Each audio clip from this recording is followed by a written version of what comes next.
Hey everybody, today we're going to talk about why the key to enjoying your money isn't spending more of it, but actually spending it less often.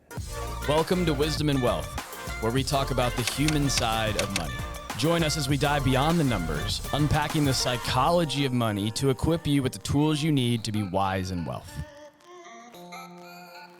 I'm Frazier, Chief Behavioral Officer at RFG Advisory, and we're here to go through the second of the 5 principles to help you use your money to buy happiness. A principle that's backed by science, and it's pretty simple. It goes like this: if you want to get more happiness from something, make it a treat. So let's look at exactly what that means and then how you can apply it to your spending habits day in and day out. There's a fascinating study that was done where researchers go out and give participants their favorite chocolate. And one group got to eat as much chocolate as they wanted. The other group had to wait a whole week before they could actually have more chocolate. And by the end of the study, guess who enjoyed the chocolate more? It wasn't the group that could have it whenever they wanted it. It was the group that was forced to wait.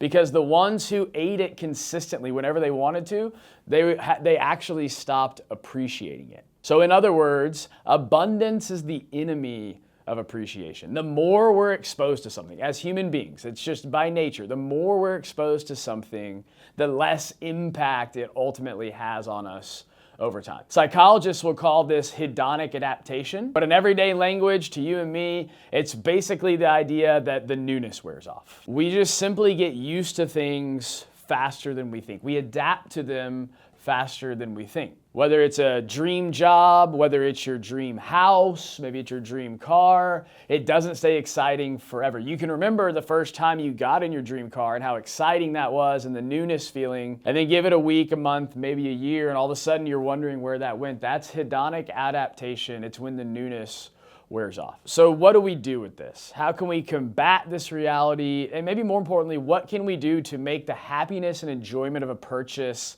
last longer? You can make it a treat. So here's an example from real life that I know a lot of us are exposed to every fall. If you walk into Starbucks in the fall, you'll start seeing signage, you'll hear people talking about their pumpkin spice latte. It's only available a few months a year and people go crazy for it when it's available. Imagine if they sold it year-round though. Would there still be that craze? Would it still feel special? Probably not, because it would be constantly available. This also makes me think of a story of a friend who used to travel a lot. It seemed like every weekend he's going to a new city, taking on a new experience, but over time he started saying that the idea of traveling, the experience of traveling became routine. The excitement started to fade. So he made a change. He started taking fewer trips, but bigger and more meaningful ones. So he wasn't taking as many trips, he put more space in between, and all of a sudden the travel became more rewarding and more exciting again. Here's one other shocking example that needs to be mentioned.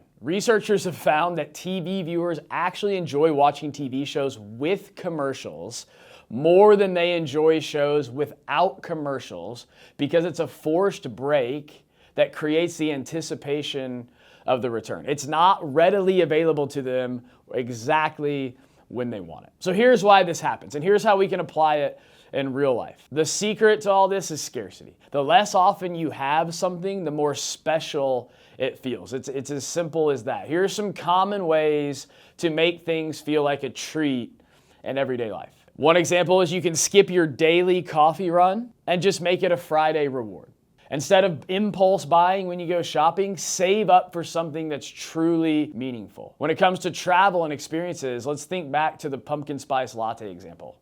Remember, we appreciate things more when we know they aren't forever available to us. We appreciate them more when they're only available for a certain limited time. So when you think about your travel, when you think about the experiences that you want to take, that you want to have in your life, think about the ones that are only available to you at this phase of your life, the things that you won't be able to do forever. So for somebody that has kids, you may want to go on as many trips as you can, create as many memories as you can with them while they're still young and want to hang out with you. Or as you get older, you may have always wanted to go hiking through a certain mountain range. You may have always wanted to go snow skiing. Those things aren't doable forever. Your health isn't getting any better by the day. So make sure you're prioritizing the trips you can take, the experiences that you can make in the limited time that they're available available because they have a limited shelf life. Prioritize those while they're available, and much like a pumpkin spice latte, you'll enjoy it more. Now, one last thing, think about your own life for a second. Try to think about something that you used to enjoy, something that used to excite you,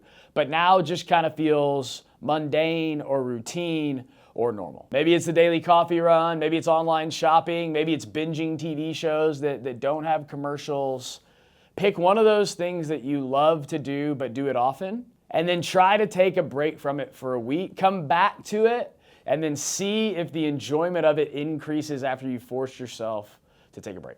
When it comes to your money, don't try to spend more money more often to buy happiness. Think about how you can leverage the power of scarcity to make it a treat. That's the second principle in the second episode in our 5-part series on how to spend your money to buy happiness. Next time, we'll be looking at principle number 3, buying time. As always, if you have any questions, if you want to discuss, reach out, contact your financial advisor. And as always, until next time, stay wise and wealthy.